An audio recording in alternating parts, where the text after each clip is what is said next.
माफ़ी चाहता हूँ, वीडियो स्टॉप हो गई थी, फिर उसके बाद कंटिन्यू ये वीडियो हम चला रहे हैं।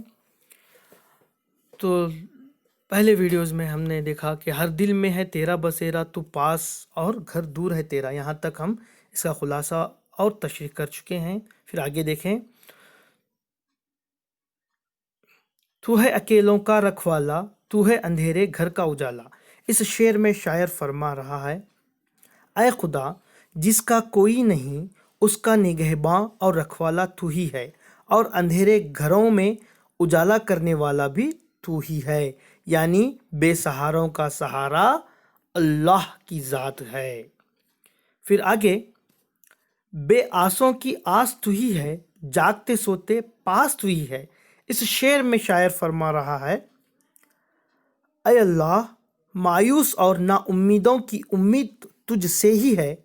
दिन हो के रात हर वक्त तू हमारे करीब रहता है, हमसे एक पल भी तू दूर नहीं रहता। फिर अगले शेर में शायर कह रहा है, सोच में दिल बहलाने वाला, बिपता में याद आने वाला। सोच में दिल बहलाने वाला, बिपता में याद आने वाला। इस शेर में शायर फरमा रहा है, ऐ अल्लाह जब हम उदास होते हैं तो तू ही हमें खुश करता है, और जब हम गमज़दा हो जाते हैं तो सबसे पहले तेरी ही याद हमें आती है। यानी बिपता से मुराद मुसीबत में, दुख में, तकलीफ़ में जब हम रहते हैं तो सबसे पहले हमें याद किसकी आती है? अल्लाह की याद आती है। फिर आगे शेर में शायर कह रहा है,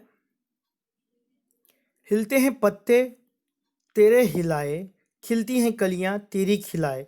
इस शेर में शायर कह रहा है, कायनात के पत्तों की हरकत तेरे हुक्म के ताबा है, तेरे हुक्म के बगैर कोई पत्ता भी हिल नहीं सकता। हर कली खिलने के लिए तेरी ही मोहताज है, मतलब कायनात का ज़र्रा ज़र्रा तेरा मोहताज है। हाँ, फिर आखिरी शेर में शायर कह रहा है, तू ही डुबोए, तू ही तैराए, तू ही बेड़ा पार लगाए। से मुराद क्या है? इस शेर में शायर कह रहा है, ऐ खुदा तू कादिर मुतलक है, चाहे तो तू मेरी ज़िंदगी की कश्ती को डुबो सकता है और चाहे तो तू पार लगा सकता है। मैं तेरे फजल और मदद का मोहताज हूँ। ऐ खुदावन मेरी ज़िंदगी की नैया को कामयाबी से हम किनार फरमा, तू ही मेरी इस डूबती हुई कश्ती को किनारे पर ला सकता है, साहिल पर पहुंचा सकता है। सिर्फ तेरी एक वाहिद ज़ात है। तो चलो अब हम इस हम्द की तशरीह या खुलासा करने के बाद देखेंगे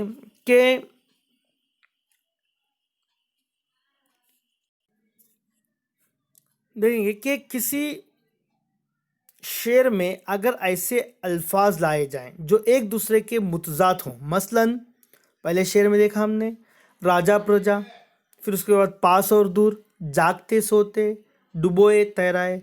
ये अल्फाज क्या हैं? मुतज़ाद हैं। तो किसी शेर में अगर ऐसे अल्फाज लाए जाएं जो एक दूसरे के मुतज़ाद हों तो इस संत को सनते तज़ात या तब्बाक कहते हैं। ये ग्रामर के या कवायद के लिहाज से है।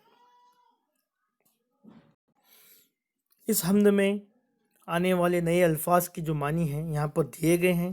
प्रजा यानी रियाया, जगत यानी दुनिया, जल यानी पानी, रखवाला यानी देखरेख करने वाला, बेड़ा यानी नाव, निराले यानी अनोखे, खेना यानी नाव चलाना, थल ज़मीन, आस उम्मीद, ओझल पोशीदा, जोत रोशनी, बसेरा ठिकाना, बिपता मुसीबत। तो बच्चों आज के लिए इतना काफ़ी है। फिर आने वाले नेक्स्ट वीडियोस में हम दूसरे लेसन के ताल्लुक़ से या दूसरे सबक या दर्स के ताल्लुक़ से मालूमात हासिल करेंगे। तो इस पहले लेसन में, पहले वीडियोस में जो आपको पढ़ाया गया है इसके ताल्लुक़ से मश्की सवालात दिए गए हैं। आपका काम ये है कि इन मश्की सवालात को हल करना और हमें इन्फॉर्म करना है। ठीक है, तो चलते हैं। आज के लिए इतना काफ़ी है। अल्लाह हाफिज़, शब खैर। السلام علیکم ورحمۃ اللہ وبرکاتہ.